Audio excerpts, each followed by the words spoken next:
قرآن سے ہے تو صحیح حدیث سے پیش کرو. حدیث صحیح ہے کہتے ہیں کہ کرو. اگر صحیح حدیث سے ملتا ہے, قرآن سے ملتا ہے تو صحیح ہے.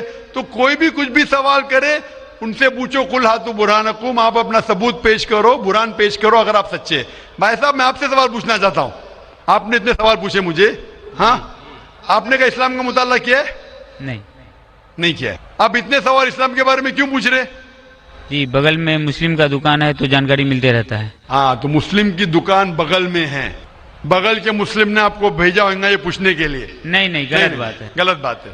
آپ خود پوچھنا چاہتے جی. تو بھائی صاحب آپ اتنی تحقیق کر رہے, بریلوی دیوبندی, بحث چل رہا تھا نا. بھائی صاحب آپ قرآن کو ترجمے سے کیوں نہیں پڑھتے؟ وہ بات نہیں, آج بحث چل رہا تھا دو ہی گٹ میں. بالکل صحیح. تو میں چپ چاپ سن رہا تھا. ہاں تو ابھی اور میں نے سوچا آپ سے آ کے کوشچن پوچھوں گا. تو جواب مل گیا آپ کو نا کہ قرآن مجید سب سے بہترین کتاب ہے جاننے کے لیے کیا حق ہے کیا غلط ہے. سمجھے اپنا؟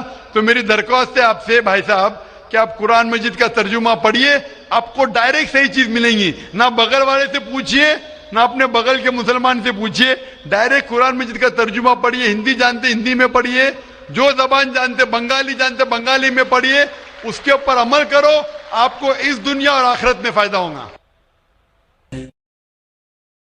حضرات, سب سے پہلے میں آپ کو آداب عرض کرنا چاہوں گا, اور کشن گنج کی دھرتی پہ آپ جو پدھارے ہیں, تشریف لائے ہیں, اس کے لیے میں آپ کو تہہ دل سے دھنیہ واد دینا چاہتا ہوں. میرا نام جتیندر ہے اور میں پیس ٹی وی برابر دیکھتا ہوں اور برابر آپ کی تقریر میں نے سنی ہے, لیکن سوال کرنے کا آج موقع مجھے ملا ہے. مجھے تو یوں لگ رہا تھا کہ ان سوالوں کے جلجلے میں میں کہیں اپنا اصلی سوال نہ بھول جاؤں, مگر خدا کا شکر ہے مجھے اپنا سوال یاد ہے اور بخوبی یاد ہے. میں آپ سے گزارش کروں گا, آپ نے ابھی کئی باتوں میں ہندو اور مسلمان کو ایک کرنے کی کوشش کی, میں اسے بہت اچھی بات کہوں گا, بہت آپ نے, میں سراہوں گا اس بات کو. لیکن میرا ایک سوال ہے, ذہنی سوال ہے یہ کہ ہمارے, میں جین ہوں ویسے, broadly we are Hindu, so there is a question کہ ہم ہندوؤں میں کسی کو پریشان کرنا یا کسی کی ہتیا کرنا منع غلط کہا گیا ہے. یہ مذہب اس کی اجازت نہیں دیتا, اور جہاں تک اسلام سے میرا تعلق ہے اور اسلام کی مجھے جو تعلیم ہے اور جانکاری ہے, ان کے انسار بے گناہوں کا قتل اسلام میں بھی ورجت ہے. اسلام کہیں بھی کسی بھی صورت میں بے گناہوں کو قتل کرنے کی اجازت نہیں دیتا. اگر آپ میرے سوال کا بخوبی اور میرے ذہن میں جچنے والا سوال ہے یہ جواب دے دیں تو میں بھی آپ کا مرید بن جاؤں گا. یوں تو مرید ہوں ہی, لیکن پھر مرید بن جاؤں گا کہ انسانوں کو سب سے اونچی شریڑی میں رکھا گیا ہے جہاں تک میں جانتا ہوں. اور میں جب قریب اپنے کئی مسلمان انٹلیکچوئلز دوستوں سے سوال کرتا ہوں کہ سب کچھ ملتا ہے مگر آپ بلی کیوں دیتے ہیں, آپ ود کیوں کرتے ہیں, تو انہوں نے کہا کہ یہ چیزیں مسلمانوں کو استعمال کے لیے دی گئی ہے. میں اس پہ کلیریفیکیشن چاہوں گا صاحب کا, آپ کا کلیریفیکیشن چاہوں گا. میں اس سوال کا جواب چاہوں گا آپ سے. وعلیکم السلام بھائی صاحب, آپ پہ سلامتی ہو. میں نے سوال کیا ہے کہ وہ پیس ٹی وی ماشاءاللہ کافی وقت سے دیکھ رہے, اور وہ کہتے ہیں کہ ہر مذہب میں کہا گیا ہے کہ قتل کرنا, انسان کی جان لینا غلط ہے, حرام ہے. ہندو مذہب میں کہا گیا ہے اور اسلام میں بھی جیسے ان کی جانکاری صحیح ہے کہ بے گناہ کا قتل کرنا حرام ہے. یہ پوچھتے ہیں کہ بلی کہاں تک صحیح ہے. بلی کا مطلب میں آپ سے پوچھنا چاہتا ہوں کہ آپ یہ پوچھنا چاہتے, مطلب جیسے ہم لوگ قربانی کے ٹائم میں, میرا یہی سوال ہے, ذاتی سوال یہی ہے میرا. اگر اس سوال کا جواب دیں گے تو میں تو آپ کا مرید ہوں, لیکن پھر سے اور پکا مرید بن جاؤں گا. بھائی صاحب نے کہا کہ آپ لوگ قربانی کیوں دیتے ہیں, اور یہ قربانی کا جو سوال ہے کہ ہم عید الاضحیٰ بقرعید میں قربانی کیوں دیتے. قرآن مجید میں اللہ تعالیٰ فرماتے ہیں سورہ حج میں سورہ نمبر 22 میں کہ نہ ہی گوشت نہ ہی خون اللہ کو جاتا ہے. اللہ کو نہ خون کی ضرورت نہ گوشت کی ضرورت. یہ قربانی کے وقت اللہ کو خون نہیں جاتا نہ گوشت جاتا ہے. لیکن تقوی, آپ کی پائٹی, آپ کی پرہیزگاری اللہ کو پسند ہے. آپ اگر دیکھیں گے کہ عید الاضحیٰ کے بارے میں کیوں ہم قربانی کرتے, اور واقعہ جانیں گے ابراہیم علیہ السلام کا کہ ابراہیم علیہ السلام کو اللہ سبحانہ و تعالیٰ نے, اس وقت بت پرستی بہت عام تھی, اور قربانی